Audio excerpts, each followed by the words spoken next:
Underdawgs' journey is a testament to the raw power of undying belief and relentless effort.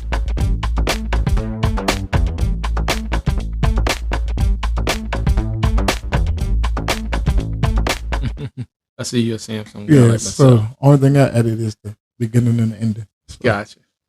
All right. Welcome back to our latest episode of Full Court Dreams, the Underdog Voice, where we delve into the stories of sports influencers who are making a significant impact both on and off the court. I'm your host, Coach Q, again. I'm always going to be your host, so you're not getting rid of me that easy. And today we have a very special guest with us. He's a seasoned NFL Talent Evaluator and a founder and CEO of LockerRoomReport.com, not to mention an engaging host of the Locker Room Talk podcast on YouTube. Please welcome Mr. Barry Miles to the show. Oh, and childhood friend, That's schoolmate, right. Classmate, everything. Yes. So what's going on, brother? Man, it's so good to see you again, man. It's the last time I saw you when we graduated. Yeah. Nah. That wasn't the last time you saw me. I know it was in the 1900s. Right. Wasn't it 2000s? Right. That was the last. Because I think, I'm not sure, but when I used to live on 28th Street. That's right. That's right. Yeah. That 28th Street. Street. Okay. Yeah. Yep. Who used to live on 28th Street that you knew? No, I didn't know anyone on 28th Street. It was just, I think I was just in that area at that time. Okay. That was it.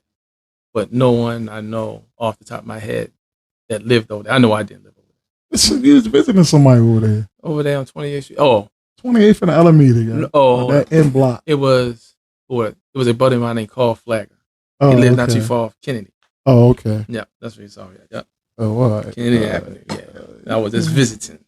Well, thank you for coming in, man. And man, thanks for having me. It's a pleasure. It's an honor. It's good to be able to come on the show with somebody who you know, right, instead of somebody, not saying I have problems with talking to somebody somewhere else in the country, but, right.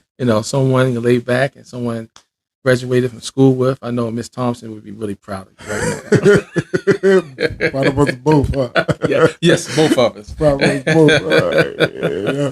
Wild days back in those days, man. School was, sheesh. Yeah. School was, and you know what? I'm appreciating school now.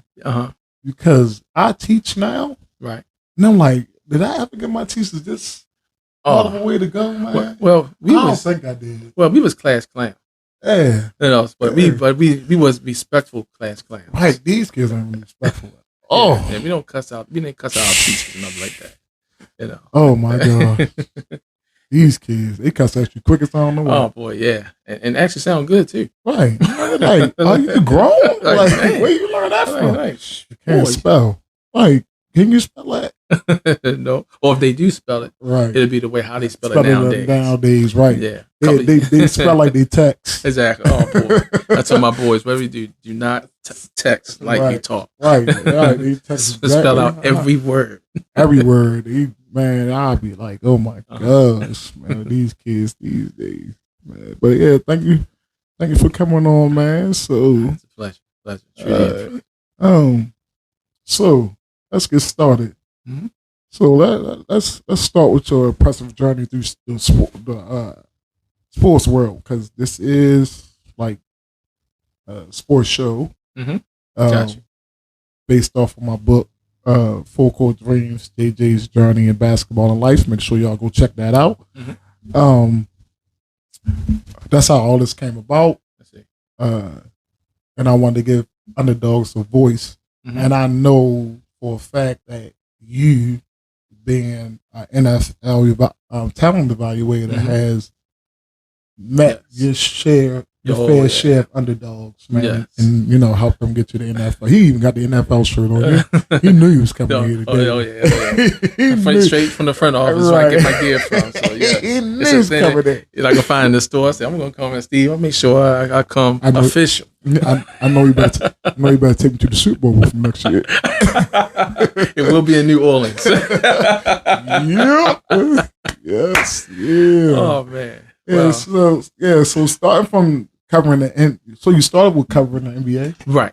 Started covering the NBA. Yeah. So, and then you became a key figure in the NFL Talent Evaluation. Can you share what initially drew you to sports journalism and talent scouting? Yeah, sure. Well, I would say most of my career in sports was something that just, I would say, the Lord opened up the door and I just fell into it. Okay. I knew that I knew I wanted to be in sports. And to make a real long story short, I was working for Orkin Pest Control. Oh, okay. And I stopped, and I knew Mark Viviano and the Bulldog was at Green Turtle. I believe this was at Green Turtle. And I just went in and asked, how to get started. Right. And they, told me, about, trying to get in sports talk radio. I wanted to get in sports talk radio. Right. But I met a gentleman named Forrest Godwin, mm-hmm. and he told me the way to get in is to write. And I did not want to write. As a matter of fact, I even stopped going to school for a while because I was afraid to write. Right. Because I had I'll never forget, in high school, I had a teacher that told me that if you're going to look to provide for your family or feed your family as a writer, you guys going to starve. And so that deterred me from wanting to write and even, to finish college. Right. I eventually did, but it like did something to me. But when I knew that I had to write, that's when I started, I created my own blog. It was through Hello World. Right. Something that Forrest recommended me get into. And so 3 months, 6 months passed, and no one was really reading my work until I get a phone call from a guy named Wendell Stevenson. His publication was called DC Metro Sports in Washington, D.C., and he wanted me to come and write and cover the Wizards. Right. But before I covered the Wizards, everything didn't transpire the way how he wanted right away. So I covered George Washington men's basketball team. Okay. And so after 1 month of college basketball, that's when I got into covering the Wizards. Okay. And covered the Wizards from 2007 to 2010. And Wendell kept trying to get the Commanders, at the time Washington Redskins, trying to do coverage for the Commanders. And so there was a PR guy that was with the Wizards. He wound up getting a job for Washington.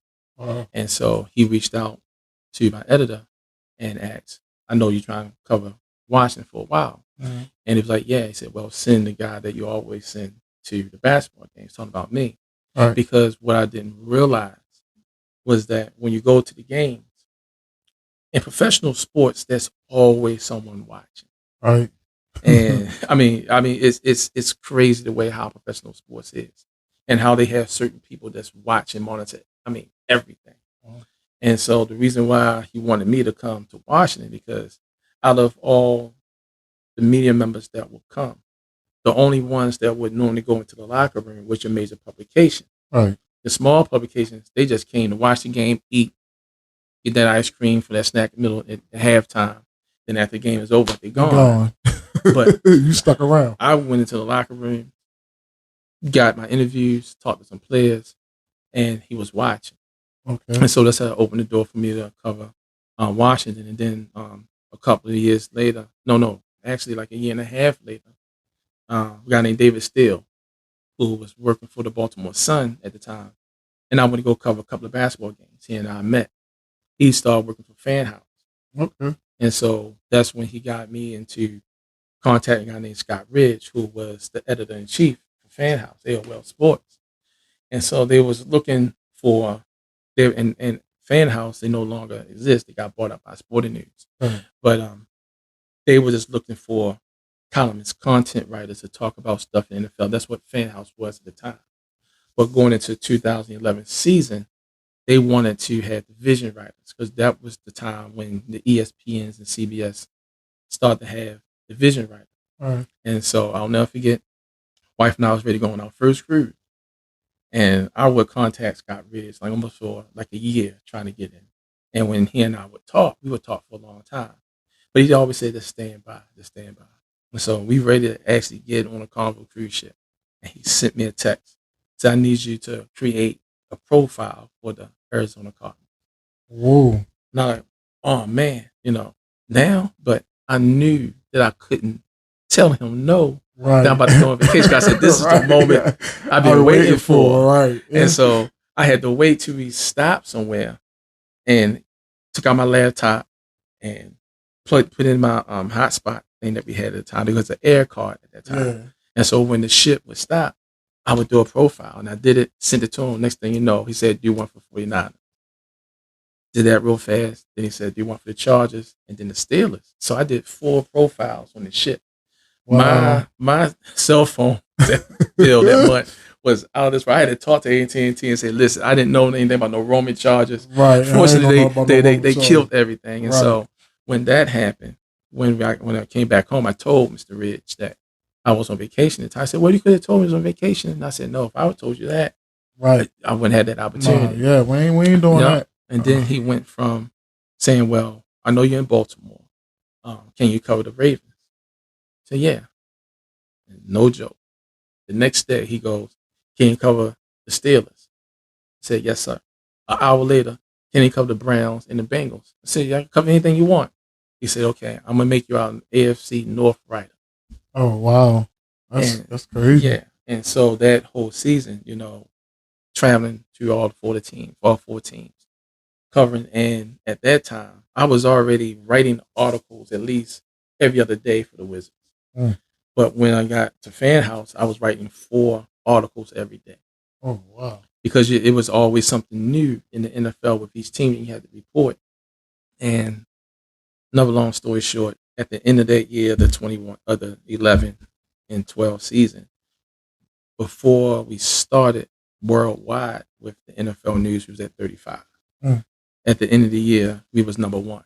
Ooh, so our NFL content was number 1 in the world for that year. And so things were looking up. And that's when I was thinking, okay, things will finally change. Right. I can get away from my everyday job. I was getting paid through FanHouse, but now I can finally make a career. Right. Then all of a sudden, Sporting News popped up, bought them out.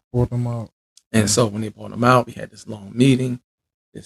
All the writers around the country with FanHouse. We had this big, conference call. And they said, listen, if you give us your resume, we'll give it to Sporting News, somewhere to try to get you, to come and write, the job. And I was actually about to commit long term for FanHouse, not only the AFC North, but also to cover the Wizards, because they knew that I can write about both sports. Okay. But when that happened, I had an agent, and Stephen, when I tell you to this day that every writer that was with FanHouse, everyone found the job except for me. What? Everyone, Dan Gryanowski's, who was ESPN writer, Andy Kent, with if he's still there, he's at Palm Beach. Kevin Blackenstone, Terrence Moore, all these big prominent writers, they all landed on their feet. Was it because they was in the game longer? Yeah, I would assume they was in the game longer. Yes, because they wasn't there longer. Right. But when you're writing for FanHouse, a national publication that's well known. Right. I had, guys like Solomon Wilcox that would tell me that every time they had to do an AFC North game, they always read my content because they said it was the best content laid out for that division. Oh, okay. And so I started quietly have a name nationwide. But my agent told me there was 2 major publications that wanted me. Never told me who they were, but they both changed their mind. And the reason why they changed their mind, because one changed their mind because I had a family. When I distinctly told him, family part is not a problem.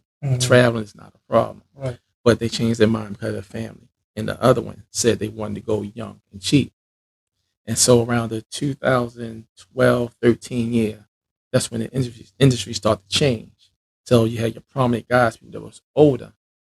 To save money, they just started to hire young people. They would pay them like peanuts to do the job. Right. And so from that sounds like them. Yeah, it was, and it was tough. I was mentally in the blues, and so I wound up covering the Wizards game, and Wizards playing the Charlotte Bobcats at that night. Right before they got their name changed back, and so Stephen A. Smith was there. So I interact with Steve a couple of times before. Really nice guy. He's nothing like how he is on television. And we was in the locker room. Gerald Wallace was on the side. Me and Gerald Wallace had the same dress shoes on that night. I'll never forget that. It was funny. He's a millionaire. I the same shoes that I had. Something wrong with that. So Coach Larry Brown, he's sitting down watching the North Carolina play. And Stephen was talking to Gerald Wallace for about 10 minutes. And then for half an hour, me and Steven talked. And Steven was asking, where you at now? So I told him everything that happened. And so he said, you got to brand yourself. Right. Now, several people had always said that, but he was the only one that gave me an idea. He said, create a site, a holding site, where all your work will go and your followers will follow you. Right. And at that time, I did just started writing for Bleacher Report. And so when he told me that, I was still writing a lot of stuff for Bleacher Report, but I said, if I can't keep giving my content to them, I gotta, if I'm going to do this thing, I gotta submit everything to Lock Report. Right. And so I got my buddy to work on the site for me, who live in Tampa, best friend Hank, created the site, and then after the 2012 NFL season, I decided let me try to turn it into a publication. Right. Turned into a publication, sent all my information to all the teams in the NFL, got on that email, the distribution email system. So if anything falls news-wise that you'll hear people talk about on television, I would have the same thing. Oh, okay. And so all the teams pretty much sent me all that stuff, except for the Cowboys. So the only one I didn't give was the Cowboys. But wonder why. I don't know. It's the NFL teams. Now, the thing about the NFL that's really interesting is that, yes, they have the shield, but I look at it as a puzzle piece. Okay. Because all the parts of the NFL, the associated NFL, don't necessarily work together. Yeah. It's strange the way how it works out. Yeah, you can see that though. It's strange how they work that out. And so when I created that, 2 years went by. And I knew that I couldn't keep up with the news. Right. Like ESPN, those guys around the world, how they would update stuff at least every 20 minutes. And I couldn't compete with that. Nah, they had multiple people. Thousands of people, yeah. Right. Doing stuff like that. And so in 2014, I wanted to go and cover the Scouting Combine. And the league gave me this access to their communications to be able to get into the back screen to apply for credentials and everything. And for that year, for some reason, Indy wasn't showing for the Combine. And so my buddy said that he knows someone we work out with. He knows somebody that worked with the NFL. And I said, well, see if you can try to get me into Indy. 2 days later, he called me back and said, well, can't get you into Indy, but have you ever heard of the thing called the NFL Regional Combine? I'm like, no, I've never heard of that. Right. And the Regional Combine was something the NFL had under the table. No one in the country knew anything about it. Oh, they know now. Right. Yeah. Yeah, they know now. They know now. Yes. They know now. They knew nothing. And they knew nothing about it. And it was set up just like Indy. Right. But it was for people who felt that they can make it into the NFL. And during this time, in 2014, they was letting anybody up the street try to. So it was the underdogs coming in there to try to make it to the NFL. Yep. And so that 2014 year, I came in the middle part of it. So we was in Tampa, we was in Atlanta. They had one workout here. Then they had what they call the Super Regional, where all the best get together. Okay. And it was in Detroit that particular year. Went to Detroit, covered it. Knocked out the park. I'm looking around. I'm like the only media guy there. No one is there. So I'm like, wow, I got this whole thing to myself. That was a good thing, huh? It was a good thing until I put everything together. A guy named Steve Austin, who was the one that was running the whole thing. I submit this long email telling him how I can cover this thing by myself. 'Cause I went online trying to search anybody covering. No one was covering. Right. And I sent him this information to say I can cover this thing like it's its own news source. The NFL fired. What? Wiped out the whole staff. Or They actually bought him out. It was actually his brainchild, but they wound up cutting his contract. Didn't bring him. The person who was executive vice president of football operations, his name is Ray Anderson. He got fired. One I got to tell you personally, the NFL fired in the front office. They fire people all the time. It's just crazy how it is. They fired. Look, Man. So what? It's like your job. You're not safe. Like it's like I give you the big idea. Yeah. You let me run my big idea for 2 or 3 years. You sit back and watch how I run it, and then you say, "Okay, you fired. We know how to run your job." Like, that's exactly like that's crazy, dude. Look, I came up with the idea. Yeah. Like, I mean, but he didn't cry because they paid him very well. I mean, they probably did pay him very well, but I'm like, no, dude. My thing is this: even though, like, unless you're older, like, and you start something, and when somebody want to buy from you, they know the value of it. Yeah. So they know now it's good. 5 years from now, it's going to be better. Right. Yeah. You know what I mean? So we're going to pay you. But my thing is, you're going to make more money off of this than what you're paying. Mm-hmm. So why shouldn't I just write off whatever 5 years instead of just taking that? Mm-hmm. What's like? Well, I'm just going to take everything with me, right? Like, and stop you from doing anything because it was my idea. Man, it was because it had the NFL shield on it. Yeah, and they kind of purchased it from him. Okay, it became theirs, and so when that happened and everybody got released, I'm like, man, the person who I had a contact with, like, I got to start all over, and they hired this guy Troy Vincent. I know who he is as a player, but he's coming in. He don't know nothing about me. Right. And then when that happened, the underdog story went to another chapter. I was doing the driving job, and I was there. In fact, for 2 weeks, I was in the toilet thinking I should give up. I don't understand. And it was a guy named Wayne. He was like, bro, you're not going around telling jokes and stuff and anything. Like, what's going on? And I told him what happened. And I said, now, Troy Vincent, he's in charge. He said, oh, Troy, that's my boy. I'm like, what? I said, yeah, I know Troy. I did something with him a couple years ago with Play 60, NFL Play 60. I said, you still have his information? He said, yeah, I'll give it to you tonight. So he texted me his email. And so the next morning, early in the morning, I got up. I sent the same thing I sent Mr. Austin. I sent to him. Mm-hmm. A day later, he responded, said, I'll call you this weekend.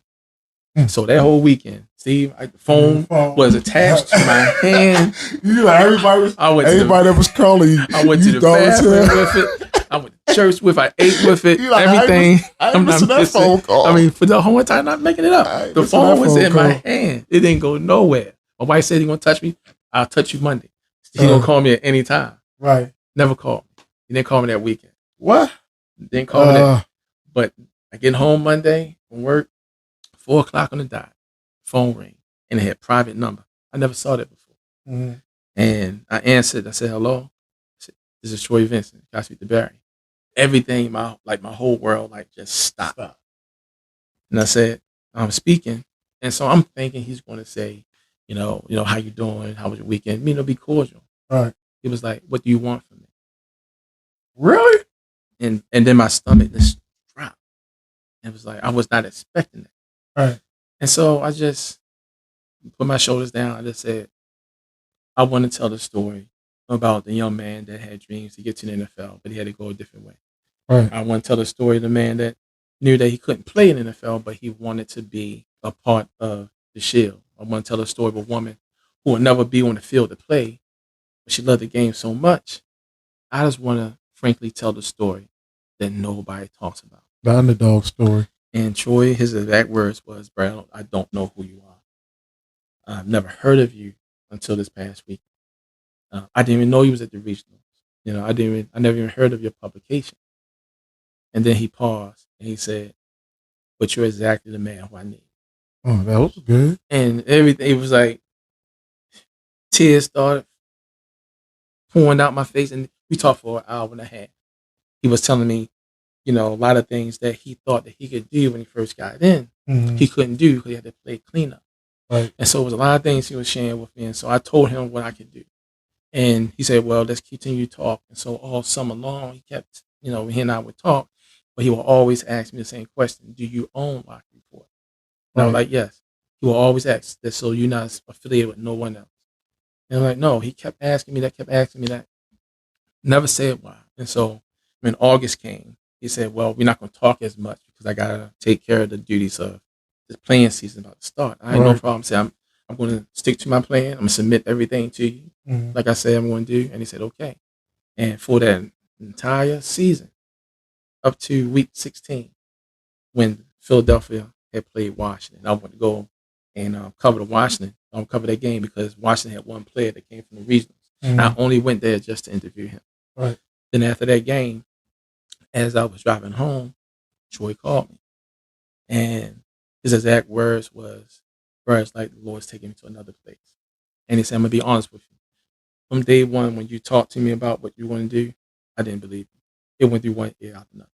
All this conversation we had throughout the summer, he just he said he could not fathom how can this small publication, after we went to ESPN, went to sports, went to Fox, went to Sports Illustrated, and told them about the regional, and no one was interested in covering it. But yet, one man with a small publication is doing the job of a major network, and everything that you said you were going to do, you did it, and you committed to us. He said, well, all right, from here on out, we're going to commit to you.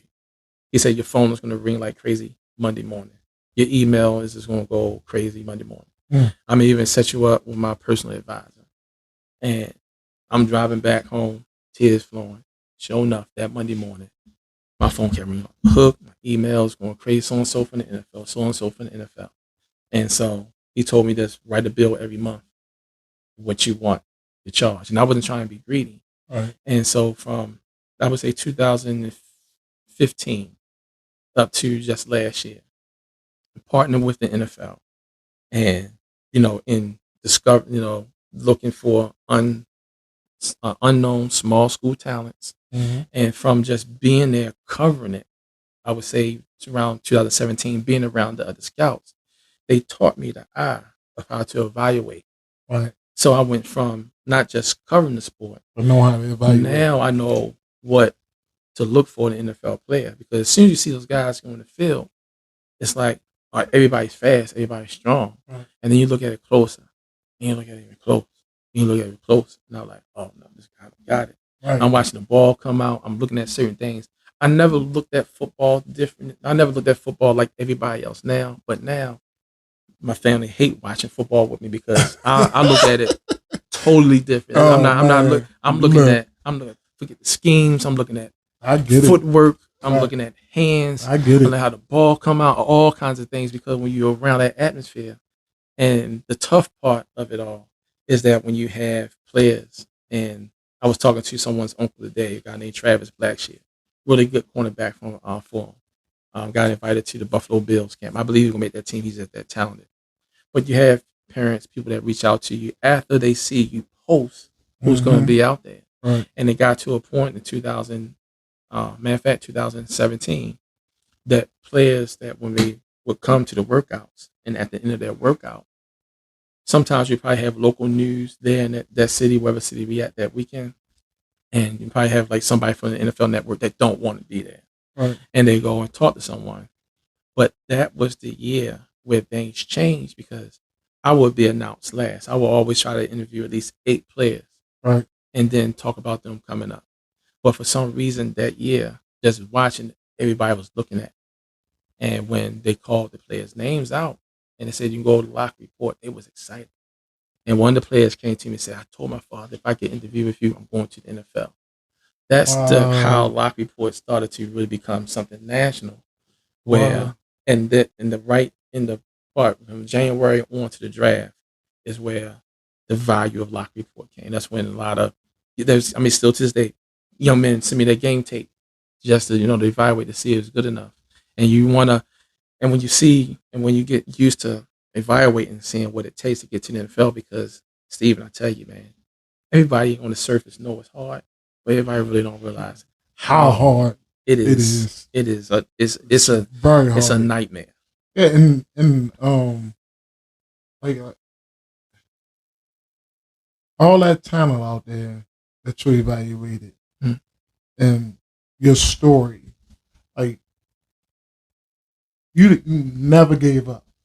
Right. Yeah. Every time the door shut in your face, like every time you was almost there, because you know how it is. You know how faith works. Like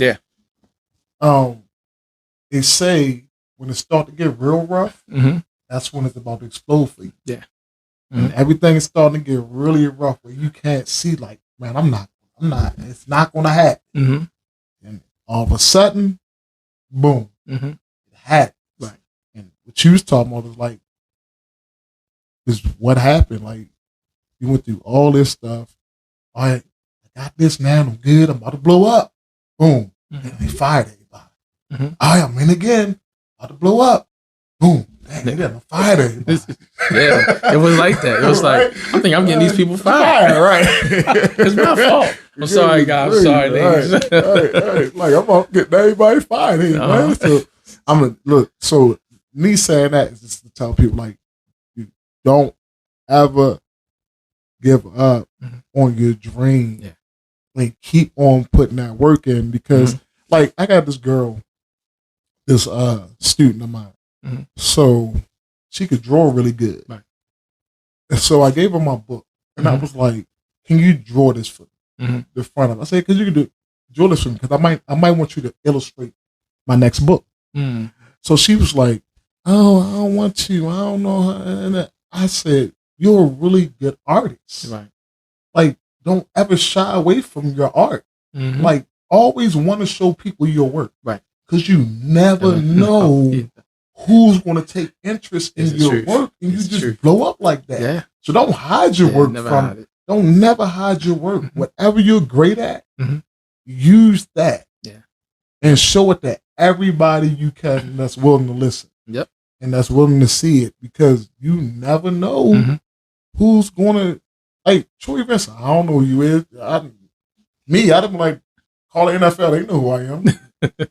Here, call this person, he know who I am. So, and I'm sure that person, Troy Vincent, know that person, because all the people you've been around in the NFL and stuff like that. And you could have easily said, you don't know me, like, okay, call this person, call that person, call this person, call that person. But what I think that got him was how genuine you were. Yeah. When you told him like what you wanted. Right. And I think a lot of people beat around the bush, and like, it'll just be genuine with people. People know when you bull crapping them. Yeah. Oh, I just want to write for you, and no, you gave him your story. Yeah. And he believed your stories somewhat, but like, you proved to him because you kept on giving him the work. Right. You delivered on what you said you was going to deliver on. And when you try to get to that level of professionalism, right, they already know they can change your life. Right. It's $1 billion company. They know they can change your life. But when you get to that level, it's more like, okay, what you going to do for them? Right.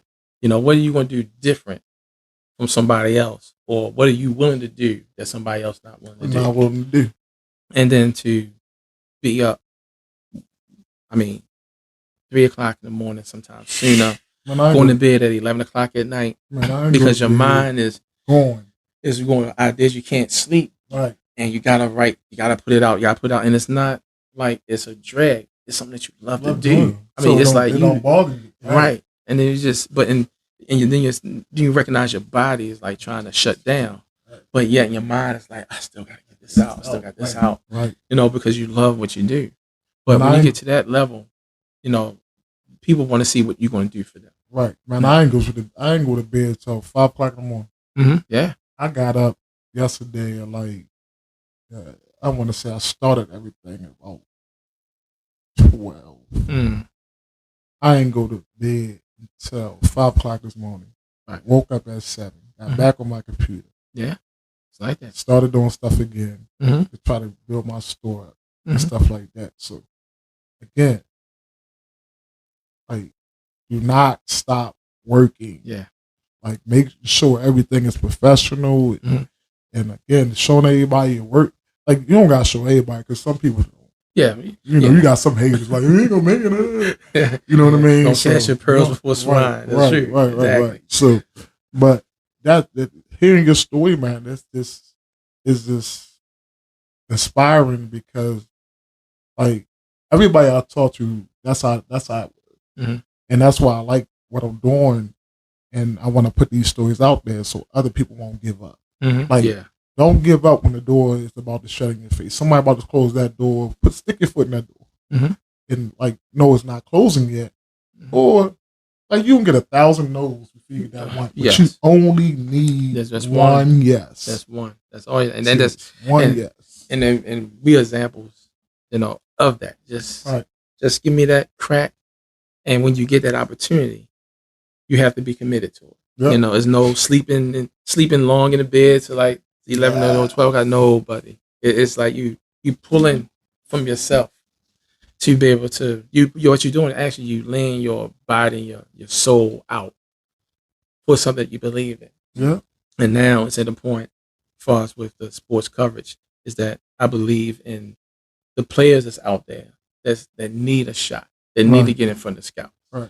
When they get in front of scouts, then it's on them. But I did my job to create a credibility that if the league sees something with Lock Report or Locker Talk, that okay, if Barry Bonds put his name on this player. Okay, this person is legitimate enough to come to our camp. So speaking of that, and that's a very fascinating start, man, and a very fascinating story. And so you transition from the role of an NFL Talent Evaluator, particularly for small schools, right? Mm-hmm. So what challenges and rewards come with scouting players who often are off the mainstream radar? Well, I would say the challenges is first of all, schools. Mm-hmm. When you have to contact a school to get information, if the information is not out there, meaning film or stuff like that, that's one challenge. But the main challenge that I would say out of all schools, HBCU schools are the worst. Oh, yeah. I'm sorry. They're absolutely the worst when it comes down to sports. I'm sorry. My, look, HBCUs. Look. My God! You reach out to them, for a certain player. You got any tape, any contact. Y'all gotta do better, HBCUs, man. Y'all want all this money, and y'all want people to help y'all out. You gotta do better. I mean, I did on one of my shows. I did a whole breakdown. One of the things that Troy had talked about years ago, before Kaepernick and all this stuff happened. Mm-hmm. I would say it was in 2015. His heart was geared to trying to do something for HBCU, right? Because with him being a part of NFL Legends, you have a lot of the legendary players that played the HBCU in the 70s and 80s. I mean, in the 70s, 80s, and 60s. Right. So they were like, look, we need to get something set up for HBCU. Right. And so he will always talk to me about that. And I said, well, we'll look into it. I said, for myself, I like to group all the players, but he felt that it was coming to really put emphasis on it. And so since he was emphasizing it, I started emphasizing. So I started to put more into it. Right. And a couple of years ago, they started HBCU Combine, which they have every year in New Orleans. So I went the first year, went to the Legacy Bowl and everything. But when I started to get close to it, that's when I recognized that, hold up. HBCU, they crying wolf. And to hear how people would say that the NFL just don't want to go there, or there's no talent there, or the NFL don't want to be involved, that's not true. In order for the players to get better in HBCU football, HBCUs have to put money into their program. And this the argument they always say, well, nobody want to give them no money. And I say, you're a liar. Because HBCU, when they get the money, and when they first started, the infancy stage of HBCU schools was to put into academics. Right. Show that they can compete against their white counterparts in the field, being a doctor or any other profession. Sports was something they just had, and they just wound up being really good. HBCU saved the NFL before the talents they had. But what they do is, when they still get money, instead of them putting into the football program, they put into other things.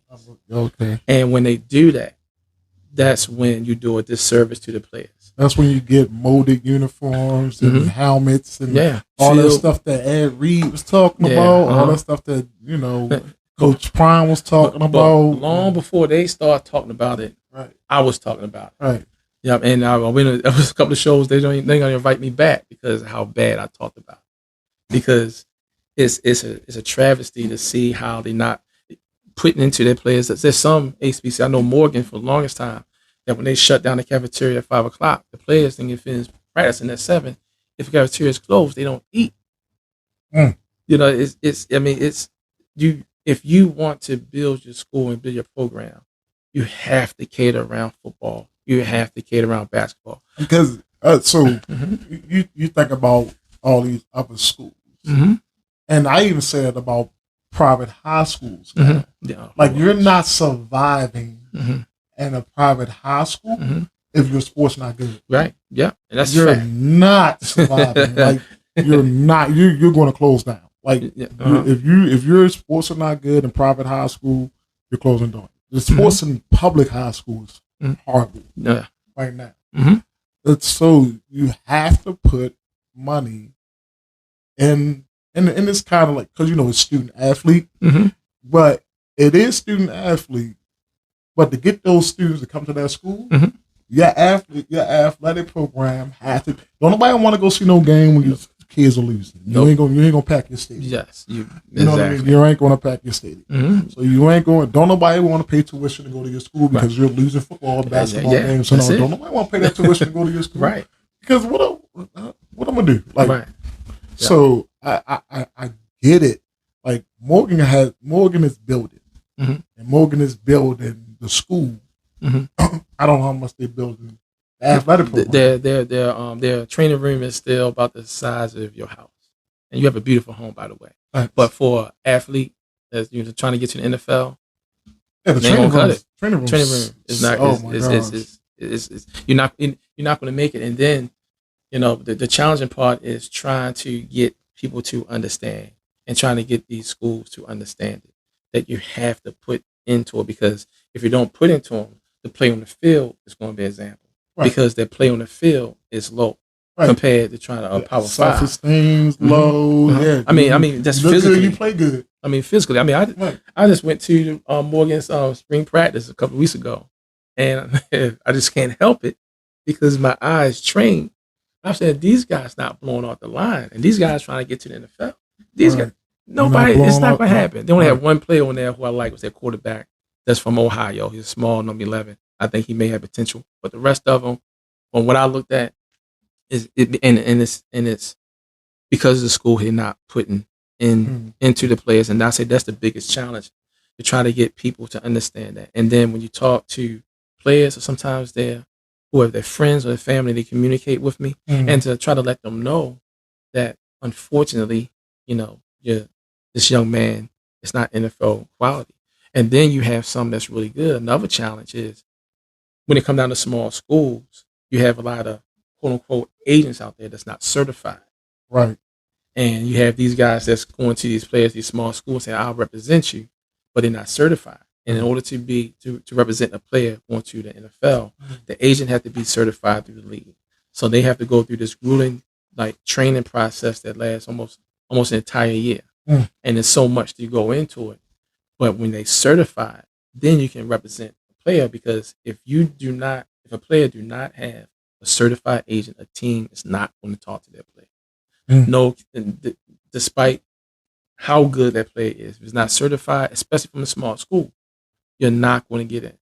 No one is going to talk to you. And you have a lot of kids that get taken advantage of. And then when it's leading up to the draft, and they after their pro day, and they trying to get into a pro day, and I will ask, do you have an agent? No. Or if they do have an agent, are they certified?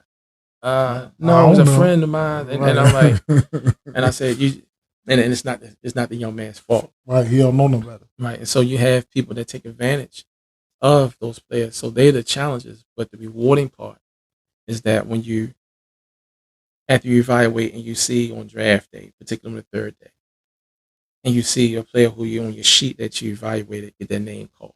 Right. And then after the game, after the draft, you monitor for the next 3 days up to Tuesday, when the teams are finished inviting players to come to their rookie mini camp. And then you see a player who you evaluated, a player who you had talked to, been back and forth with.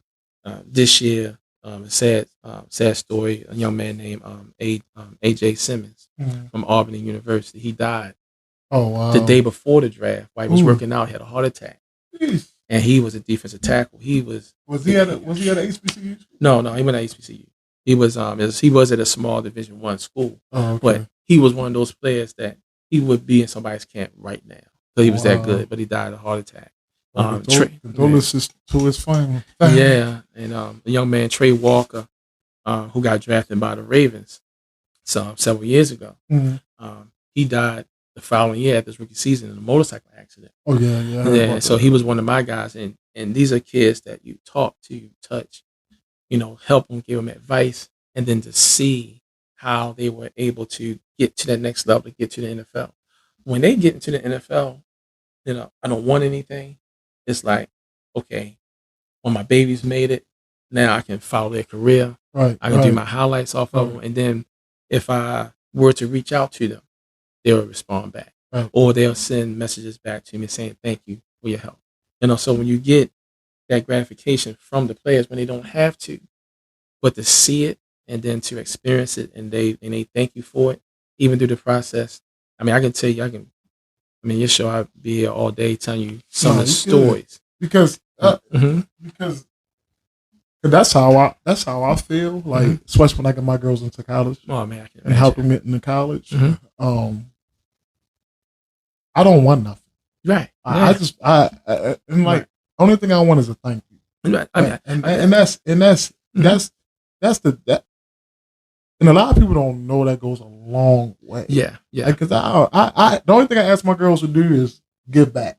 Mm-hmm. That's the only thing I ask them to do. When you come home from college, just find a way to give back. Mm-hmm. Right. Like, because somebody helped you. So find a way to give back and mentor somebody else to try to help them get to where they want to go at. Mm-hmm. Yeah. That's the only thing I ask you to do. So for me, I'm the same way. Just to see them and watch them on TV and watch them on on the computer and watch their games and went to Rhode Island because one of my players' father passed away. So she had a game on the anniversary of his death. And she was like, "Coach, I really need you to come here." And I didn't care what I had. I flew to Rhode Island. Right. You know what I'm saying? To see her play that day.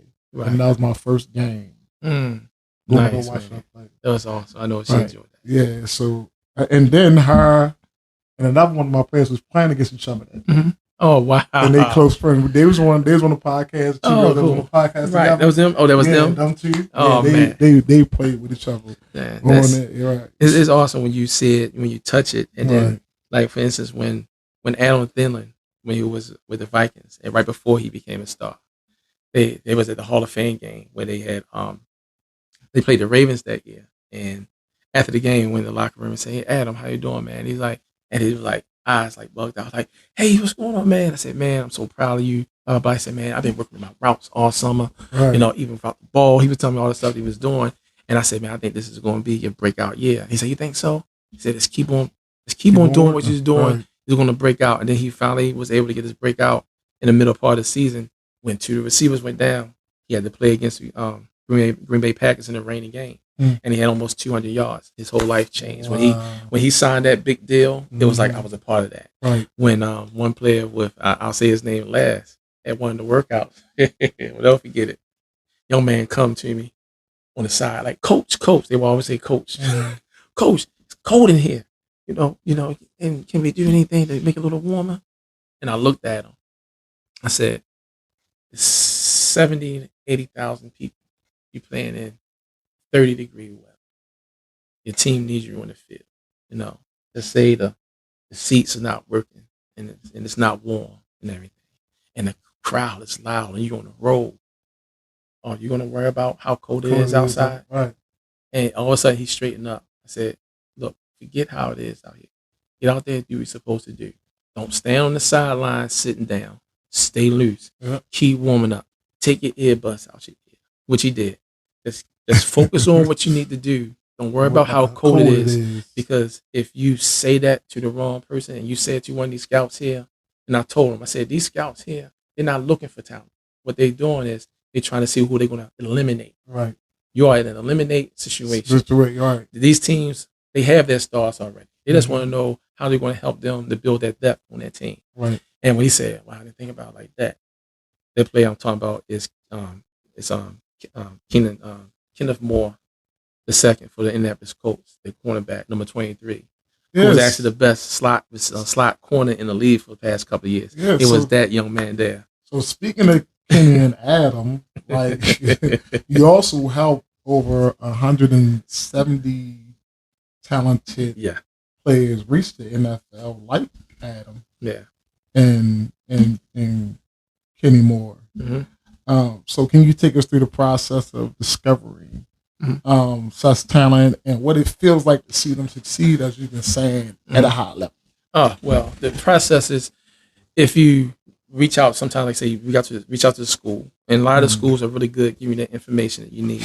A lot of the players now, they actually put their own videos and stuff together and put it out there on their social handle, so it's a little easier to find them. And then after I look at their tape over and over again, I look at their tape. Then I go and look at their schedule for not just their senior year, but their junior year. See who they played, what level of competition they played against. what they did against that level of competition on a consistent basis. How many, if it's a receiver, how many catches they had in a year, how many yards they got. Okay, who they got most of their yards against? Is this a sorry school in their conference, or was this a Power 5 school? Certain things like that you just look at, and then you just look at their technique, their fundamentals, and then after you go through their fundamentals and see what they're doing, that you have to find, because one of the things that NFL scouts want, especially from small school talent, it's fundamentally based people that is that they're not worrying about flash. That's what the first round is for. Second, third, they want to see, do you have the basics down and you sound in your techniques. That's all they want to see. Right. And then when you present that and you put your name to this player, put this player like Isaiah Davis. Yes, this guy right here is someone to look out for. You put out their names, and then after they go through that process and you look at their film, then that's when I start talking about them. I write about them, do my spill as far as my podcast and things like that. Send that information out of what I did to them. Okay. To create a buzz on social media, then they'll get in contact with you, and you give them words of encouragement, and you get to a certain point that the words of encouragement, which I've gained over the years from covering in the NBA and the NFL, was that when I got to the locker room to talk to the players, it wasn't so much trying to create a story; it was about building relationships. Right. Yeah. And I wish a lot of people get that. Yeah. It's all about building relationships. All about building relationships. Michael Wilbon was the first person that told me it's all about building relationships. And so I carry that with me to this point now, and just building relationships. And then after that is built, going through that process, one of the administrators told me years ago that NFL teams look at who I put out, but they will never tell you or admit to it. Right. So he said, whoever you tag your name to, make sure that person continues to be legit, where teams can say, okay, you're a viable part of their data. Because the NFL, when it comes down to teams, they can never get enough data. Right. And then that one person that you put on there. Right, exactly. And if you get that wrong person, his credibility is shot.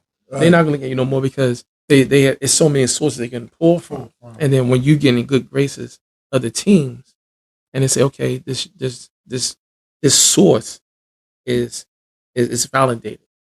And when you get that part to that, when you get to that certain point where it's validated, that's when you start to home in on your skill, because each year I have to get better and better. Each year my list of talents gets smaller and smaller. They don't get larger and larger because it's smaller and smaller, because that's how the NFL, man, it's unreal, the type of talent that they look for. Yeah, and I go through the same thing with college coaches. Mm-hmm. A lot of college coaches that I talk to, they come and watch me practice, right, and watch me work the girls out and stuff like that, so they know they're getting a good product. Mm-hmm. Yeah, and I don't, like I tell my girls, like, if I don't, because I evaluate talent too, and I can tell, like, she ain't going. Like, so when I send a girl, or when I tell a coach about a girl, my main reason why I say it, because I know how hard she works. Yeah. Mm-hmm. If you ain't working hard, I'm not telling my girls this off the bat. Yo, if you ain't, I'm not talking to no coach for you if you ain't in the gym as much as I'm in the gym. Right. If I tell you, and I'm doing it for free, that we got workouts Monday, Wednesday, and Friday, and you don't show up, I'm not telling no college coach about you, because you don't want to work out. It is free. Boy, I'm not even charging you. Like, just getting the. I got the gym 3 days a week. Mm-hmm. Come in the gym from 5 to 8, 3 days a week. I got the gym. Don't even walk. I got the gym. Mm-hmm. 3 girls show up. Like, they the only 3 girls I'm talking to coaches to. Right. Yeah. Because I am not, and I always tell them, like, I'm not talking to a college coach for you, because if you go somewhere and you mess up, that's my name. That's it. I'm about to say that. That's and it hurts everybody else that comes after you. Right. Yep. So, for instance, I got 2 players that's supposed to be going to York, PA, to play basketball. Mm-hmm. One of them, I actually talked to the coach about. The other one I didn't. He came to one of our games and talked to the coach. But I did tell him, like, that she's okay. She's a big guard. She can play when she want to play. But now I'm regretting even saying anything. She ain't been to a workout since the end of the playoffs. She ain't did nothing. I told her father, I said, dude, I would not send her. Right. I will call that coach and say she ain't coming. Yeah. If she ain't working out, she ain't doing nothing. Man. So he was like, no, I'm going to send her and let her learn a lesson. I'm going to send her and I'm going to let her fail. Yeah. Yeah. But I'm like, no, I wouldn't do it. I wouldn't be wasting my money sending her up there. Yeah. Because I'll send her right to a JUCO and let her do it there. Yeah. But the other girl I had, she talked to the coach because they didn't give her enough money. Okay. So she wanted to go there. Right. They didn't give her enough money. So she wound up, McDaniels gave her practically a full ride off of her academics. Nice. So I said, the best thing for you to do, call the coach, tell him you ain't coming. Go to McDaniels. And I will email the coach, which I did. She was just like, well, we got everybody, but she can come and try out. I said, go there, you work hard. You're going to make the team. Yeah. So go there, try out. If you don't make it this year, you won't make it next year. Exactly. And you got 4 years in school. Right. I mean, do you have a lot of athletes that listen to your show? I'm sure you probably do. Yeah, because half of them do most of it. I'm going to say this right now. It's the evaluation process is grueling. It's not a friendly thing. It's hard. I mean, it's mean. And I'm going to tell you now, if you think that you can make it just by going to practice, you're not going to make it. Oh, I tell them all the time. You better put that time in when you're at home, when nobody's watching. Put the phone down, turn the TV off, and work on your craft. Get out there and work on your footwork, on your basketball, work on your dribbling, work on your footwork. Move in space without the ball. Do all those little things away from practice.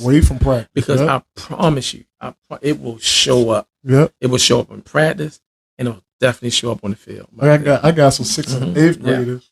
So we can't practice. We couldn't practice yesterday because of the election. We can't practice Wednesday. So I told her, I said, you can sit home and lay down, take your basketball, and just work on your form in your bedroom, shooting the ball up to the ceiling. That's what Dennis Rodman did. Right, and just work on your form.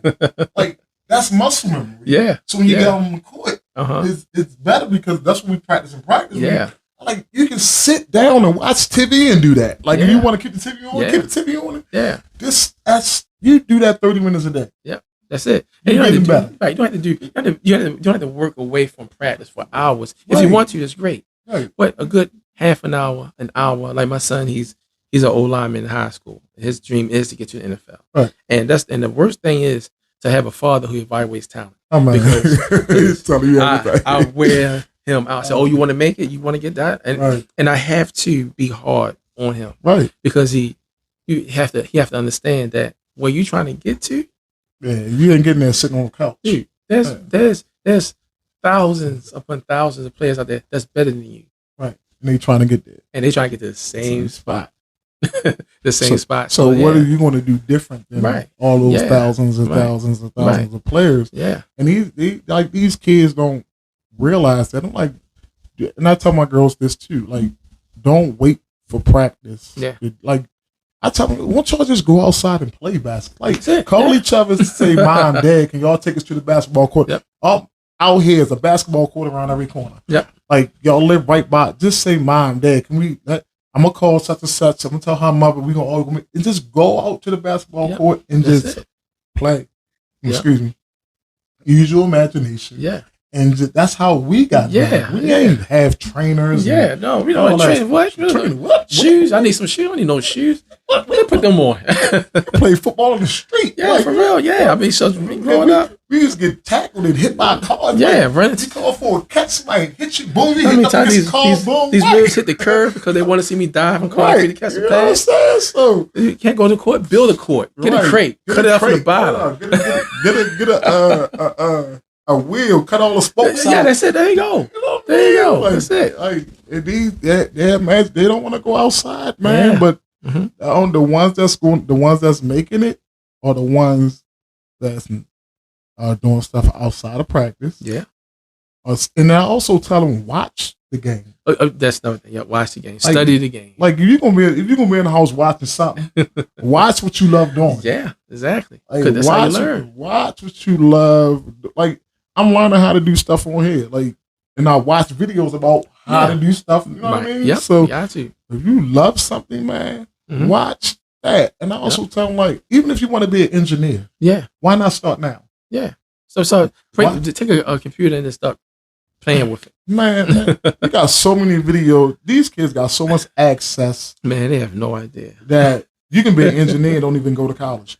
Because you got so much access on the internet where you can how to be an engineer. Yep. It'll come up, show you videos how to make a doggone stoplight. Yeah. Like it's there. Like it's just, why not start being what you want to be now? Yeah. You got access to it. Yep. We had to wait till we got to college when we was coming up. Or we had to learn by mistake, or you put that situation. Right. Right. No, in my case, all right, this is the situation. Okay. Radio not working. Let me take the back of the car to the radio out, see why the radio not working. Exactly. You know what I mean? So it's just crazy, man. You're absolutely right. That, like, these kids got to get out, and if they really want it got to be.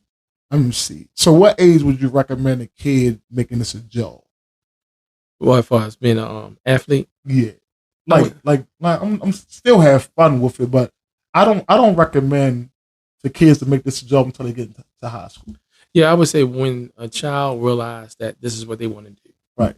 And when you're young, you have to first know that you like it, right? And then after you know you like it, then you love it, right? That's why when I would go and watch little league games, and you have parents that's trying to get their son to be like Tom Brady on the field already, and it's like, dude, they don't even like the game yet, right? They don't even love the game, they just trying to figure it out, right? When it comes to a certain point where they know in their heart that this is what they want to do, right? That's the right time to actually put a time or age for each child is different, right?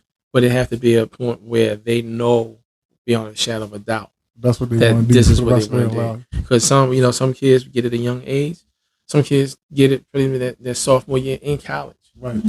You have tons of players that got into college and their senior year in high school, right. Or some didn't take it serious until their freshman year in college, right? So it all depends on that individual. And the only thing is just that, are you willing to sacrifice your body? Are you willing to sacrifice friendship? Yep, it's a lot of sacrifice. Time going out because even your eating habits. Right. There's a whole bunch of things that you have to consider that you don't want to do, and one of the things that most kids now cannot get past is the present. Because they think they're going to miss out on something. They can't go to this party. They can't hang out with this girl, or can't be with this girl. Or can't go to this place there. They look at it towards being restriction. No, when you know that you're focused, that your goal is to be a 1%er, to become a professional athlete, which is a 1% chance you're getting there. Right. You have to channel everything that you're doing to get there, because it's not. It's hard is not even. It's nearly impossible. And it's not. Everything is not physical. You have to be mentally prepared. Yeah. Or the mental part is all. The mental part is because you might not. Yeah. You gotta be willing to go through this whole process knowing that you might not make it. Right. And the thing is, you say to yourself, you don't want to say you might not, because once the moment you put a little negative thing in there, it'll multiply, because then you'll say to yourself, well, I wasn't expecting to do this anyway. No, you technically have to be all in, especially mentally, right? But you have to be in. Yeah, but my thing was like, not to say that to yourself, but you have to know. You understand what you mean? Yeah. That all this work that I'm putting in, it might not lead me to where it's going to lead me to something, because one thing it's going to do is going to make you more disciplined. Yeah. So you're really not doing it for nothing, right? But you might not. It might lead you to something else. You might not play NFL football, but you might become an analyst. Right. Yeah. You know what I mean? Yes. Yep. Or you might become a coach. Right. You know what I mean? I ain't play NBA. Right. That was further away from my freaking mind to play NBA. But I ain't never think I was going to become a coach either. Right. And the same thing where I'm sitting at. Right. I didn't think I would ever get to this place in profession to travel to another country, to be able to go to the stadiums and then meet certain people and help people to go cover Super Bowls. That was the first thing from my mind that happened. But what I realized at the same time, while you're going through this maturation process, a lot of things you go for is not for you. So somebody else is watching. And when they watching, it's like, oh, okay, then that's how you did it. It was a young man, I used to do the sideline report in Washington, D.C., did a show for the Washington Commanders. And the cameraman always brought his son. And his son would watch me go in there, talk, do the thing in front of the camera. He said, I want to do that one day. And next thing you know, over the years, he wound up going to school to be an analyst. Make a long story short, he's next month, it'll be 4 years he worked with ESPN as an analyst. All because he was just watching. And I said, hold up. You got the ESPN up I sent no resumes. He just getting bam. He's right up in there, right? But when you see that, to answer your question from earlier, what the gratification you get, then the pure excitement. And honestly, even if they don't say thank you, knowing that I was a part of that from a distance, and when they were to see you or hear your name, 10 times out of 10, and I'm a witness to it, 10 times out of 10, they go like, oh, Steven, coach, that's right. Just let him in, because if it wasn't for him, I wouldn't be here. It'll click with him and everything. It was several years ago, I'm in the airport. This guy who was in the Army. He was a Marine. He was dressed and everything, and he come and tapped me. He said, "You probably don't know who I am." And I'm looking in his face, and he said, "You was one of the guys that evaluated me a couple years at the regional combine, and I got injured." I'm like, "Oh man!" I looked in his face, because he had his hair cut and everything, and he just said, "I just wanted, to thank you.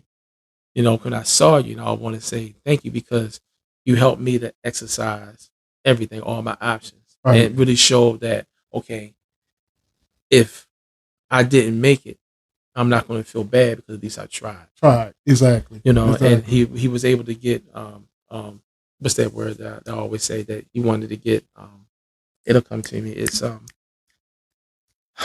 man, it's a common word I always say all the time. It'll come to me, but it was just more that he exercised everything. He had no regrets. He had peace of mind. He had peace of mind that regrets. He did everything right. And he realized that was not his journey, and he wound up enlisting into the Marines, and he gonna make a career out of that. But that discipline, like you said, it helped him to be able to stay in shape, to know what he needed to do to get in there. And so that was really encouraging. So when someone see you, although you probably will never see them again, but if you do, when they see and they know who you are, they're gonna embrace you and welcome you. Right.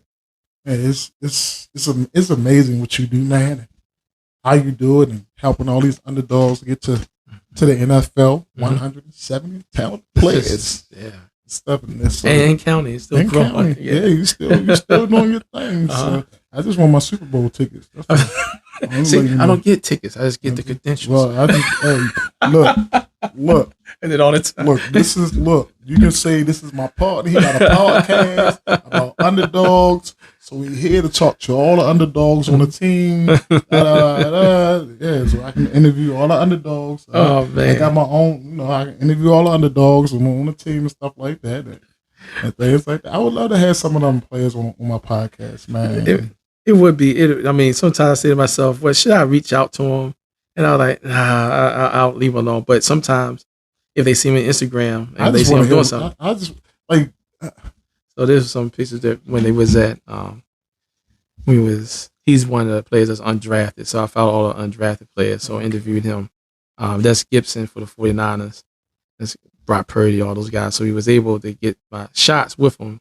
And this old lineman was the reason why 49ers didn't win, because he missed the blocking assignment. Oh man, you put him on blast like that. That's crazy. Yeah, so for me, everybody, you gonna get a celebrity? I'm like, no, like. For me, this is about the ordinary guy. Yeah. You know what I'm saying? And how they, got to where they, got to, and their story, and maybe they didn't get to where they eventually wanted to go to, but they ain't stop persevering and Right. stop working and stuff. Mhm. So this is what this show is all about. I love like, this show. It's a good show, man.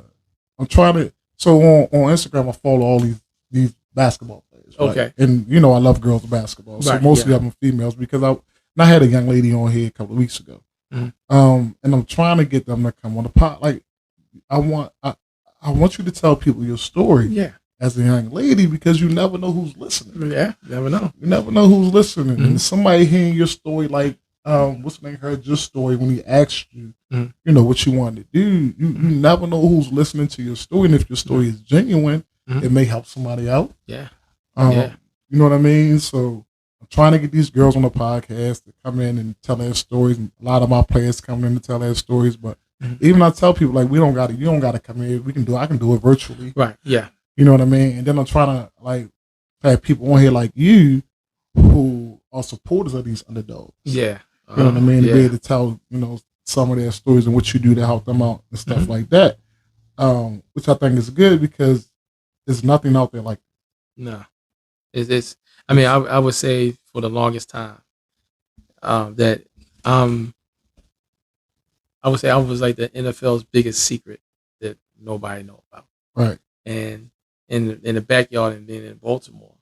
And then I ain't even That's- I watched your stuff, but I uh-huh. never know you was that big. Like I didn't know you was like that. Like Yeah, the NFL dude. I watched your stuff, you know, but I ain't. That I covered the officials. I was doing the officiating coverage. I approached when Dean Blandino was here at the time, and I came up with an idea how I can cover the officials. Right. You know, humanize their story. You know, Right. the executives, they said it was a good idea. So I would say about 4 years, I went to all their clinics. Mhm. I sat in all their meetings, and I tell you, those meetings are so intense. They would have the officiating mini clinic in May, Mhm. but in July is when we'll go to Dallas Oh, okay. and have the big one there. Like the mini clinic is where the officials, they can voice their opinion. They still have the training and things there, Mhm. but they have more of a voice. When Okay. July come, everything's in place. That's what we're going to do. Everything from what their duty is going to be, who the crew is, how their laundry is going to be set up, how their combine and nutrition plan is set up. All kinds of stuff is laid out for them. So that's why them guys 80 years old, they run up and down the field because of the nutrition Dwayne program. Carlisle, like I say, my guy Dwayne Carlisle, he put together a nutrition program for them several years ago, and the nutrition program is specific to every individual official that's associated with the NFL. Oh wow, that's and crazy. and he makes sure they monitor what they do, their intake, based off of their age, their health, whatever they have going on as far as physically and mentally in their body. He put together a whole nutrition plan for every individual official. It is the way how these guys are catered and how much is put into them. You know, it's and what is expected from them on the course of a week during the playing season. It is crazy. That's another show. Man, I learned a lot now. Yeah, so I get to brag. Now I know this now. So I get to brag a lot now, man. So, who's your top 5 players that people do not know about right now that they should be on the lookout for this up and coming season? Okay, Isaiah Davis is running back for the Jets. Okay. That dude is phenomenal. You know, this young man, he have a funny name. His name is Thielen Lobar. Came from New Hampshire. It's an exclusive, y'all. Y'all heard it here first. Exclusive. He's with the Raiders. He's a running back, but he can do everything. Catch out the backfield. Okay. His footwork is the Raiders getting a new quarterback, right? Who? The Raiders. Oh man, But I know the Raiders got a good one in the backfield, and the Jets got a good one in the backfield. Right. Another player to watch out for, I would say, I'm trying to say, like, I know like a lot of fantasy guys is out there. You have a guy named Joshua Cypress. Okay. He got picked up by the Atlanta Falcons. He's really good. The Chiefs, they got a young man who came from St. Francis, Iyabi. Oh, okay. He's a linebacker. He's someone to watch out for. As a defensive player, Travis Blackshear, Fordham University. The Bills brought him in. I would say out of small school players, his IQ and his technique is the best I've seen in years from a small school. Oh, wow. But he's definitely in an uphill battle, but he's at a place where the Bills need some back end help. All right, so yeah, y'all heard it here first. That was an exclusive, so look out for those guys. Yeah. You only get all the exclusives here on Full Court Dreams, the Underdawgs voice. So, see that? The NFL's best kept secret is on my show. Nah. See, you don't know who I know. You got some good people. You got a good arsenal there, buddy. You don't know who I know. And so, before we wrap up, I'd love to hear more about your current projects. What can listeners expect from your Locker Room Talk podcast, and what's the next for Locker Room Report? All right, no problem. Well, Take the Room Out is just Locker Report. Oh, Locker Report. And Locker okay. Talk, yeah. Sorry, don't worry, when Talk. people see Locker, the Locker Room Report. Okay. It's just Locker. It's Locker. Is this Locker Report? Yeah, Locker Report dash. But I'm actually ready to shift from the writing part and just put more to the podcast and Locker Talk. Okay. Because now, cool. As far as the editing of the videos, like I have a much stronger handle with that. Okay. But what to expect now is since the draft is over, when July start to move, get closer to July, we're gonna revisit the guys who I evaluated this year. That's in the NFL. Out of the 28 players that I evaluated, 20 of them made the NFL, whether they got drafted or they got signed as an undrafted free agent. Good. And so when July comes, we get closer to July. Now it's going to see who's still on the team. Oh, okay. And then when it starts, who's on teams, give a report about the players that's still there.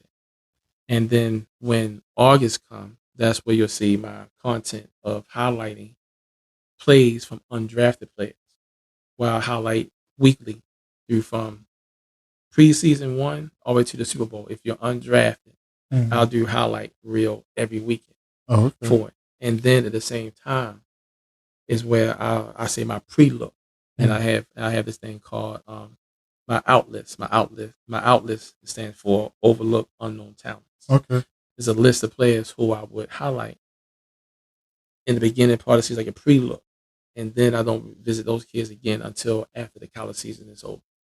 So when July comes, that's when I get the ball rolling. That each week I'll put something out of players to watch out for, and give love to those undrafted players in the NFL, because when you see highlights, you only see the highlights of the big name stars. Right. But to get you familiar with the glue of the teams is these players that's undrafted. And you're seeing more and more of that in the NFL and in basketball. Like the guys that nobody talks about is shining now. Yeah. The guys that everybody talk about, not so much. Yeah, and the thing about it is funny. The funny part about it is that when you look at a telecast, most of the people you see on TV that's giving the play-by-play or the individuals that go and talk about sports on NFL. I mean, they talk about NFL. You probably know this already, but they don't know the game. Oh, half the people don't know the game.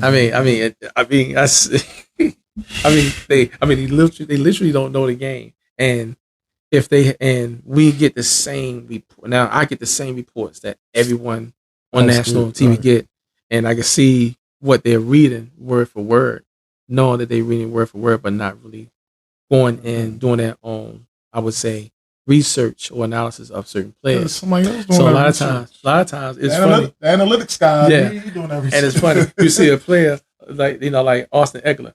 When they saw him on the field the first time, it was like Austin Eckler. They don't know who it is. Right. And then when the commercial break, then they go back and talk about him, because now with that commercial break, someone give all the information about it as if they knew this young man the whole time. They have no idea who these players are. That's why, they would literally hate me if I was an NBA analyst.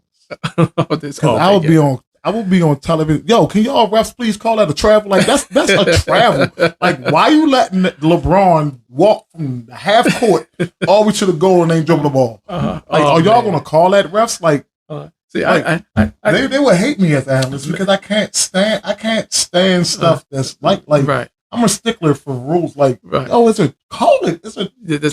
Just call it. He done took 10 steps and you ain't called travel. And it's funny for me. It's like because the officials, because my relationship that I had with those guys. If I see something on the field and it was missed, I just get real quiet. And people who knew that I was covering the officials, I'll get a text. Hurry, you mean to tell you didn't see that? I would say in their defense though that the NFL have what we call blur speed. What I call blur speed. When you look at football on TV, and you probably already know about this, that it's already slowed down. Right. It's fast because if you look at football on TV in live speed, you'll miss everything. Oh yeah. And when you go to a game and you're in the nosebleed seats, you see how fast it is. Yeah. But the closer and closer you get, it's faster. Yeah. And it's faster. The first time I was on the sideline when Washington played Tampa Bay, it was on the preseason. I was on the sideline. It happened so fast. I went back to the press box because I almost got it dizzy because of how fast it is out there. Wow. And to the credit of those guys, when they actually nail a good call on the field, I have to salute them. But the human element is the part that the league don't want necessarily get rid of, but at the same time, they know they have to get better at it, because it happens so quick. And sometimes a play can literally happen in front of you. But these guys, man, it's and then during the course of the season, you have your preseason speed, then you have your September speed, October speed, November, December, and each playoffs. month and play. Oh my goodness, it actually gets faster and faster. And for these guys, for the majority of the time, get it right. I commend them. When they mess up or they have an error, I can understand because it's like, man, I mean, people just have no idea of how fast when you blink. Mm-hmm. When we watch football and people say, "Well, why are you running up the hole? Didn't you see all those people there?" Right. No, you can't. Right. No, there's a lot of people in the way. The play is designed for you to hit the A gap, hit the B gap, and you gotta go. Don't even think about it. Right. And you hit it, but to the credit of the defensive players, they're so fast and they recognize and they study film too. They'll close it up. But those guys like a Barry Sanders, who can actually manipulate or actually react in live time, that's rare. Right. When you see like Lamar Jackson, somebody like that actually improv on the field. This is something that's not rehearsed. This is just all muscle memory, and it's something to like praise for. And I'm telling you, kids, how do you improv on a football field? Just by going outside and playing football. That's how you improv in a doggone football game, in a professional game, by being outside. Because you improv all day long when you're outside playing the game and just to be playing it. Like you improv a whole lot. So when you get into those situations, you're like, oh, I've been in this situation before. I used to relive this in my head. The call was coming and I spit and moved that. Right. So you know how to improvise. So one last thing before we go. So US is the USFL now? Oh no, there's UFL. Oh, so it's UF. Yeah. Good or bad for NFL? I love it. The only reason why I say it's good because I'm going back, to some conversations. Don't worry, I'm gonna let all the secrets that I had discussed with them. But there was one time that it was on the table that they wanted to try to see if they would have like some kind of farm league. Mm-hmm. Now I'll tell you the positives and the negatives of it. The positive of the USFL is that it gives opportunity for players who have a dream to get to the NFL to actually put some tape out to try to get to the league, and players who were in the league but something happened as far as injury or didn't work out in that system to come to this league to better their craft to get another opportunity to get the NFL. And then you have the other set of guys that's professional athletes that still can be a professional and get paid to do what they love to do. Right. So as far as the player aspect, I think it's great. Okay. But the downside of it is that right during the season of the football season, when it's time to transition into training camp, one of the things that the NFL worried about and did not want to create a farm system was that you didn't want to have the product beat up before the season started. Right.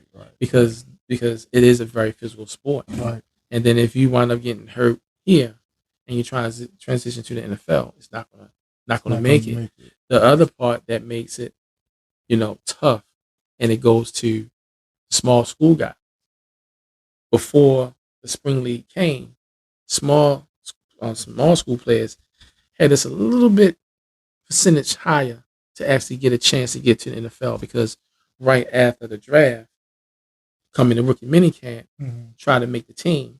If they didn't make the team, they could probably go to the Canadian League, right, and then try to get better, and then eventually come into the NFL probably 2 or 3 years later. The Canadian League is still around.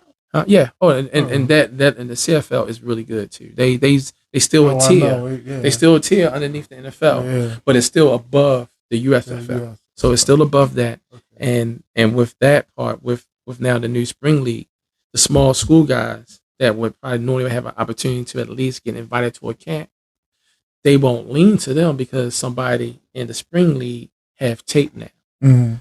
They pretty much worked on their craft a little bit more, so they're going to be valued higher than that small school guy that we had the opportunity a few years ago to get to the NFL. So that's the balance of the negativity. Sound like the transfer portal. Sound like the transfer portal. The basketball. Well, not. The only thing is that's different is that, first of all, the reason why I say it's not like a transfer portal, because you're not going to have a lot of NFL guys that's going to clamor over UFL guys. Yeah, I'm talking about because like now, and nobody is really recruiting high school players unless you top 100. Well, for now the basketball thing, I can imagine. That's a nightmare. I can imagine. So nobody is recruiting, and I'm trying to tell these people, like, man, dude, you better go where you can just go, because don't be trying to go to D1 like, don't think it's D1 a bust. You know what I mean? So these kids sitting home because if I ain't going D1, I ain't going nowhere. You dumb. Yeah, you need the best way to develop your skill set is by playing. So you dumb. Like, ain't nobody say you ain't gonna never go to D1. Right. But my thing is, go to a school, couple of years, hone your craft for 2 years as a sophomore, and then if you feel as though that you need to transfer, transfer as a junior. Yeah, and then that's good. And then ask for another year eligibility. Right. Because now you have players now, and COVID helped a little bit. You have some players that's getting to the NFL like they 23, 24. I mean, Blake Corum, running back for Michigan, he got drafted. He's like 23 years old now. Right. So they have ways to extend your collegiate career to try to get enough on tape to be able to let the the professional guys see what you can do. Yeah, this transfer report is something wicked. I can imagine. It's wicked. So we got all the exclusives here today. So make sure you tune into this episode. So, man, look, it's been really great seeing you, bro. Yeah, man. You know what I mean? Getting together and talking and stuff. This really been an educational thing for me, man, and learning, because I really don't watch the NFL that much no more. Okay. Mm-hmm. And I think because of all the rules is the reason why I don't watch it no more. You gotta have the rules. You gotta have it. I think because of all the I don't know, they can't dance and celebrate. Well, they don't celebrate now. They got the group celebrates inside there now. Yeah. But I don't know. I guess I'll start watching. And then the stuff that happened a couple of years ago with Kaepernick really left a bad taste in my mouth. Kaepernick left a bad taste in my mouth. He pissed me off, actually. I can tell you honestly. So I'm mad at Kaepernick. I'm not mad at the league at the Kaepernick. Okay. I'm mad at Kaepernick. Right. So that left a bad taste in my mouth. So I watch it sometimes, but again, I'm more of a basketball. Yeah, basketball. Yeah. So with football on, I'm in somebody's gym. Right, I got you. I'm in somebody's gym. But look, it was really enlightening. Like, it was a lot of depth knowledge, man, that you brought to the show, man. I really appreciate you coming here, sharing your experience, sharing how you really is helping these guys that are underdogs really reach their potential. Evaluating them, not lying to them. Yeah, because there's a lot of evaluators out there that lie to a guy, and stuff like that. So I really appreciate that, man. Uncovering, and nurturing talent is truly inspiring, man. And never thought you would do it. Never thought. I never ever thought you would do this. Oh man! But it's so insightful, man, and encouraging and inspiring. For me to keep going, man. You know what I mean, and doing what I'm doing. So I thank you very much, man. And I just really want you to know that, man. Just keep on going, man. I'm gonna see you on ESPN one day talking to Stephen A. Smith. Oh man, hey, look, thank you so much. Talking to Brown with Jim Brown, Jim Brown, yeah, James Brown, yeah, and those guys, and Shannon and Shannon, yeah, Shannon Shaw. I don't know about Shannon Shaw. No, Shannon, he's not. I don't know about him anymore. Michael Strahan and Michael, you know, Phil Sims and all that. You're gonna be on that show. Man, I'm calling it right now. I receive it. I'm calling it right now. You're going to be on that show. They need some people on there that know how to talk about football and evaluating talent. Oh man, I receive it. So, I'm saying that today. Fox News, ESPN, y'all need to be inviting this man on y'all shows to talk about sports because he knows how to. Especially y'all should actually have a segment for that for small school. Look, NFL, get it right. Like have a segment for these called the underdog segment. I don't care what you call it, but highlight these guys, man. That's really coming up, and they got to really fight to get to the NFL. They not the sons of Jerry Rice. They not the sons of Martin. They those guys. You know what I mean? Yeah. Because if I'm corrected, most of those guys don't work out. Most of them don't. I mean, Jerry Rice's son, his Brandon, he got drafted in the 6th round. Yeah, he. I mean, it's. Like I would say, the process for the NFL. It is grueling, but I can still say with confidence that it is the way how the system is. It's kind of fair. I mean, it's like you really. Despite your name, you have to have some talent. I mean, you had Jeremiah Trotters' son. He got drafted in the 5th round. You had a lot of former NFL players that came in this year's draft, but they got drafted late. You know what? Whatever happened to Barry Sanders' son?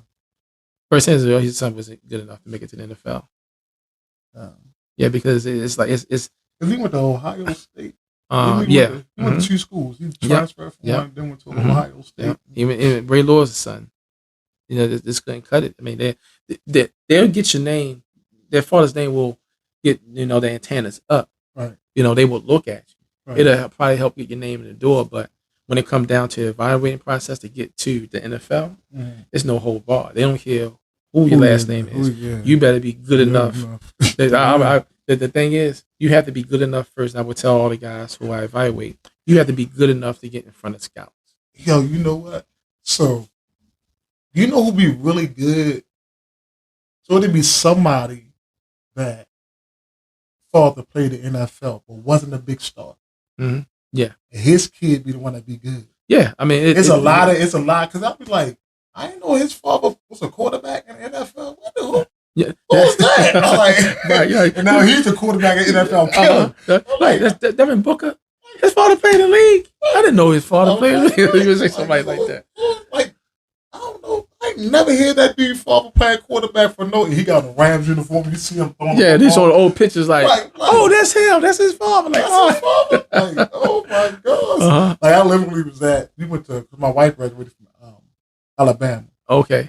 And one of my friends' daughters that I coach, her brother played for LSU.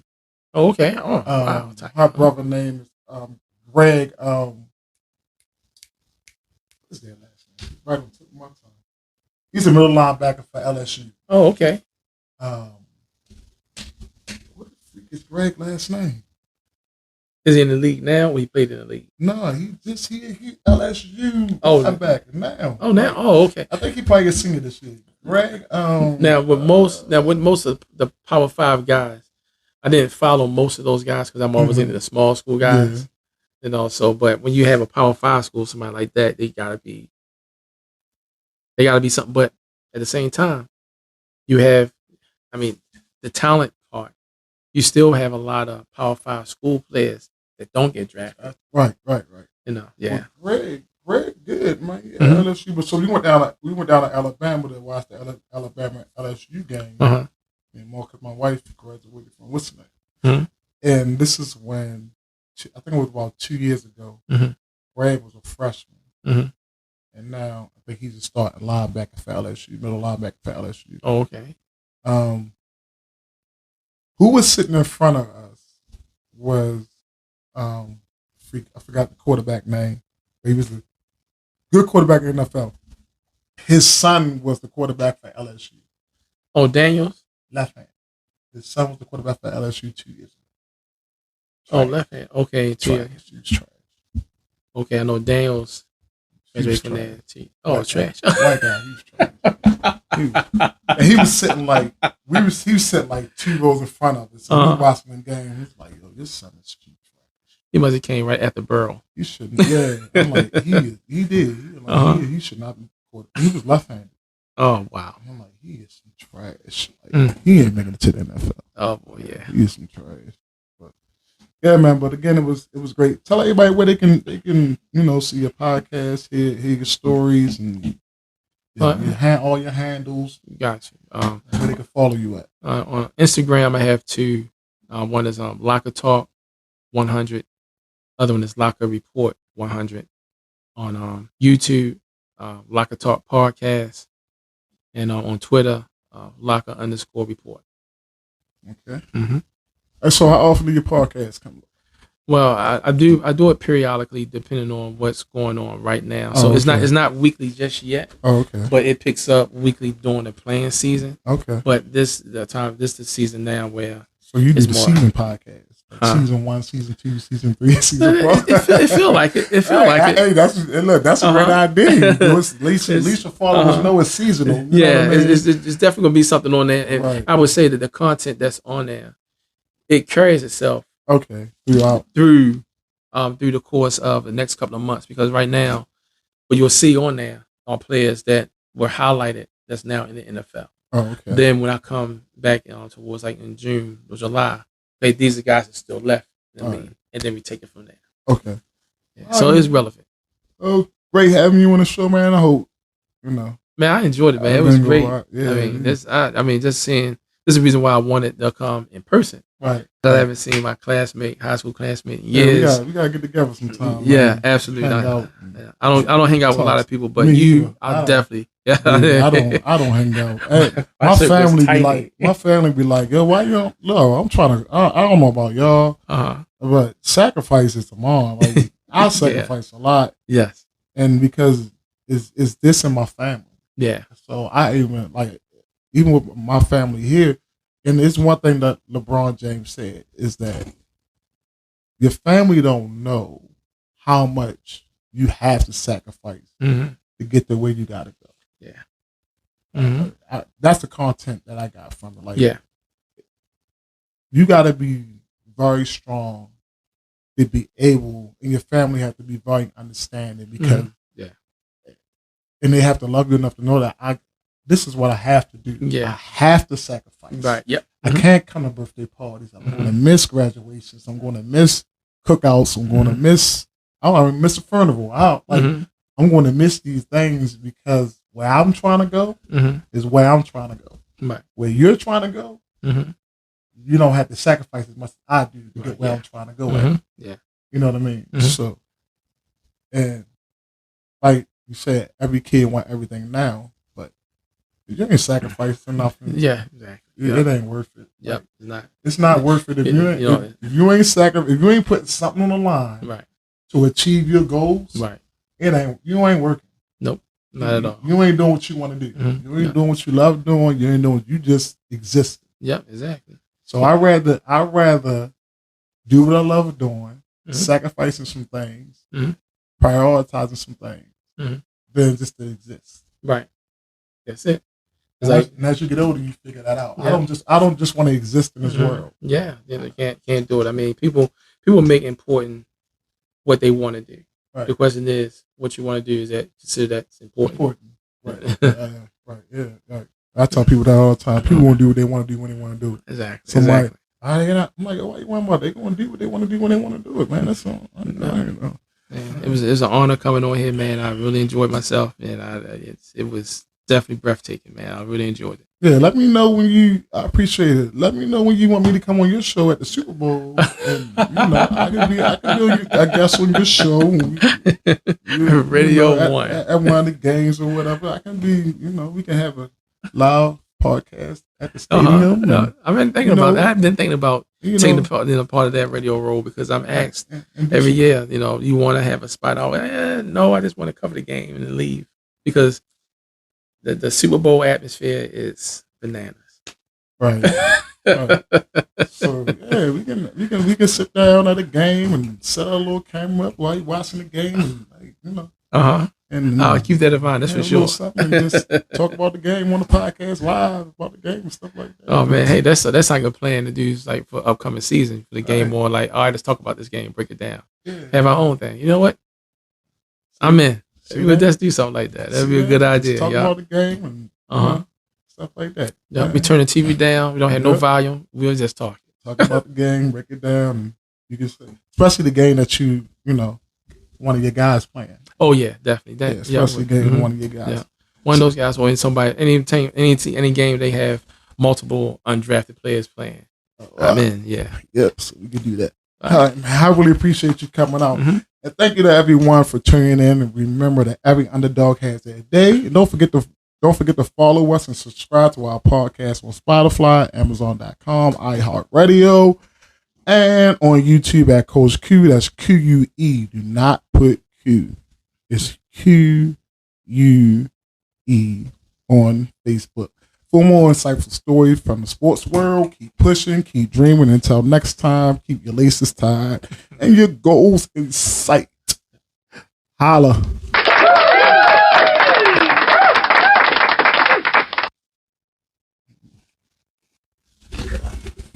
All right.